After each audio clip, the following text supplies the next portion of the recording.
Hello and welcome to the France 24. My guest today is the president of Kosovo, Hashim Thaçi. Thank you very much for being with us. Thank you very much that you invited me. Mr. President, you've embarked on an attempt to try to solve the situation with Serbia. It's been many years, and you have proposed something that some have criticized, namely a land swap. Can you explain exactly what you want to achieve, and if you think this can really be achieved in the near future? My idea for the change of frontiers between Kosovo and Serbia would imply a successful agreement, reciprocal recognition, the entry of Kosovo in the United Nations organization, which would prevent other risks of partition of Kosovo or the formation of groups of Serb majorities, such as the Republic Srpska. This would be acceptable for both parties and well understood by the democratic world. So obviously this implies a land swap. The northern region of Mitrovica would go to Serbia, would become part of Serbia, and in exchange, the Preševo Valley would become part of Kosovo. Obviously, this creates a lot of fears because this has been a region where there's been a lot of bloodshed. Aren't you taking a risk that this could again create violence and maybe war? The change of frontiers is not an idea which I would like to submit, but currently, after a secular conflict, after lots of negotiations, I have come to the conclusion that the only possibility would be a rational solution acceptable to both parties, and if both countries, Kosovo and Serbia, agree on the rectification of the borders, nobody could be against the agreement between Kosovo and Serbia, which would bring stability to the Western Balkans, and in no circumstance would there be destabilization. Everybody is expecting peace between Kosovo and Serbia. Those who talk about Pandora's box have no sustainable solution to propose.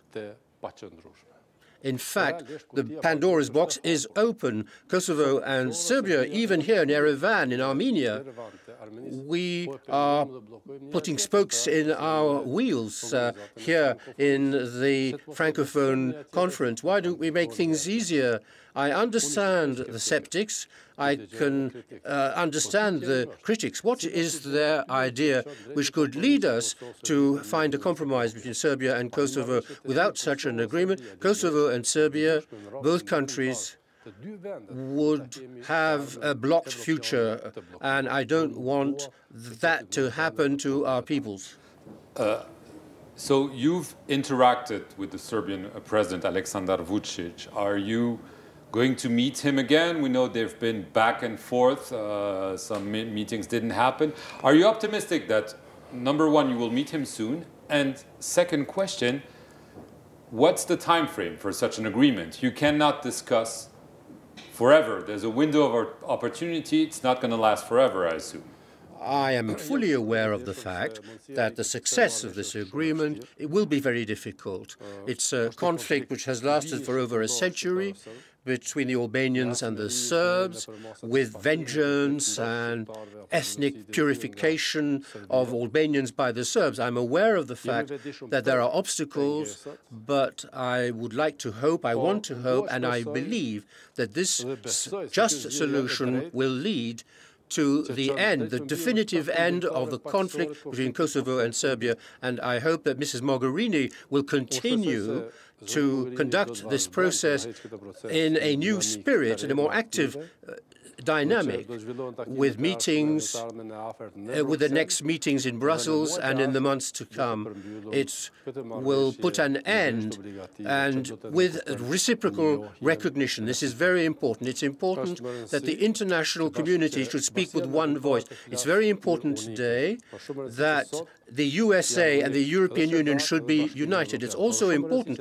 that the members of the European Union should speak with Brussels with one voice. When the international community speaks with one voice, in such a case, it will lead to a broader consensus regarding Kosovo and Serbia. You haven't answered whether you're going to meet with the Serbian president in the near future. Are you? I hope in the weeks to come. You've talked about the importance of the international community, especially the European Union, being united.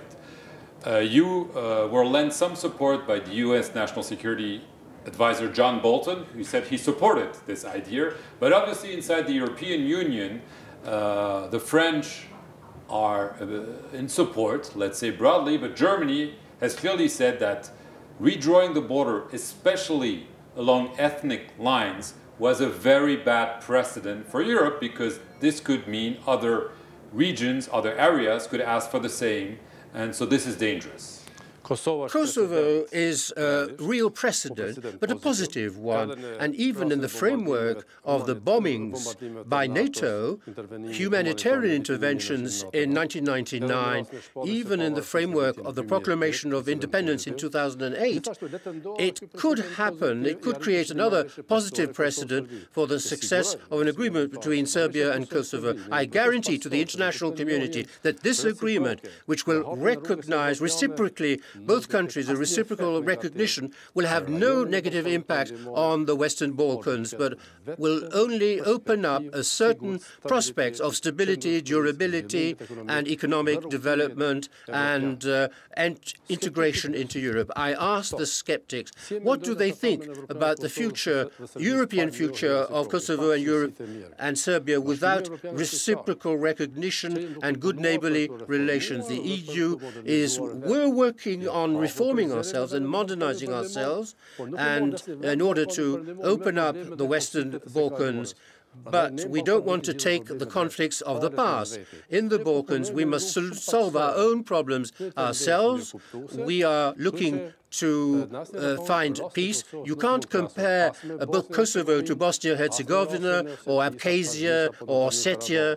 The Kosovo conflict must be transcended in a constructive spirit and in a Euro-Atlantic spirit. However, this is the death of the idea of a multi-ethnic Kosovo. No.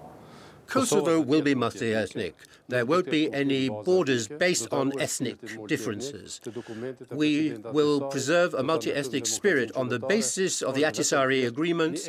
It's simply an exaggeration which is presented in a useless way. We have an independent country, a multi-ethnic society, and we're building democracy based on citizenship. In no case will we go against multi-ethnicity. The Serbs and Kosovo will live with the rights guaranteed and confirmed by the Constitution with the highest European standards. And the borders have changed in Europe. Germany has been reunified.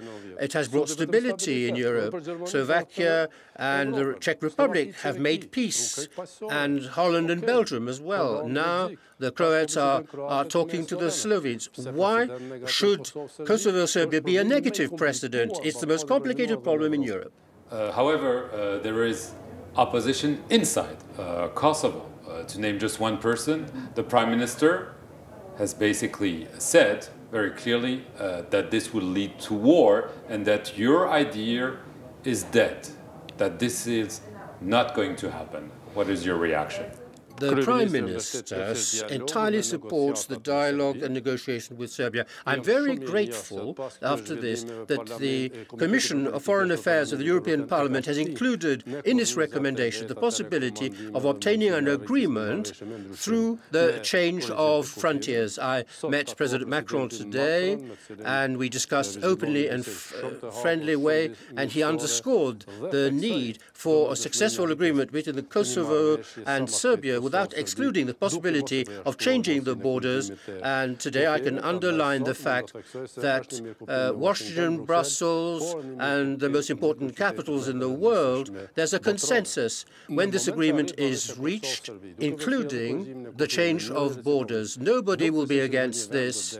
agreement between two friendly countries. And there are even positive signs from Russia, which could withdraw its veto to allow Kosovo to become a member of the United Nations organization. I don't want to talk about war or tragedy, but the agreement, on the other hand, gets rid of all this. It's easy to criticize the president of Kosovo and Serbia. Why do the people who criticize haven't convinced the 5 EU member states to recognize Kosovo, Greece, Spain, Romania, Slovakia, Cyprus? Why haven't they convinced Russia until now, since the independence of Kosovo 11 years ago, to lift the veto of the Security Council? The only alternative is a peaceful agreement between Kosovo and Serbia, and not the status quo, which, in my view, is a regression. But how can you say the Prime Minister is in favor if he says it's dead on arrival and it's not going to happen? He's clearly against it. Aren't you concerned? Already in the past there was skepticism regarding the agreement signed in Rambouillet in 1989 and in Paris in 2006, 2008, and then the agreement in 2013, and then the 2016 agreement, the frontier demarcation between Kosovo and Montenegro. And in the end, he approved everything. The people have the right to have their reservations, their ideas. But what's important is that at the end, when the European Union and the USA speak with one voice, Kosovo will speak with one voice too. This is not a business in the hands of a single person. It will call for parliamentary approval, a referendum. The citizens will decide at a time when the EU and the USA have a guarantee on the part of Serbia of recognition of Kosovo. I'll sign the peace agreement between Kosovo and Serbia. Whatever the skeptics say, I'm convinced that it is in our interest, and it's the best decision for my country and for the future of the Euro-Atlantic relations. Very last question. You said there is a window of opportunity. A window of opportunity, by definition, closes. When will it close? When do you think this opportunity will end? We are very close to a solution, but at the same time very far, because we are still in a process of discussion, of exchange of opinions. There's still a gap between us, but I would like to underline the fact that in the weeks and months ahead, I hope before next spring, we will succeed in having a peaceful agreement of reciprocal recognition. Thank you very much, President Hashim Thaçi of Kosovo, for coming on the France 24 set, and thank you for watching this interview.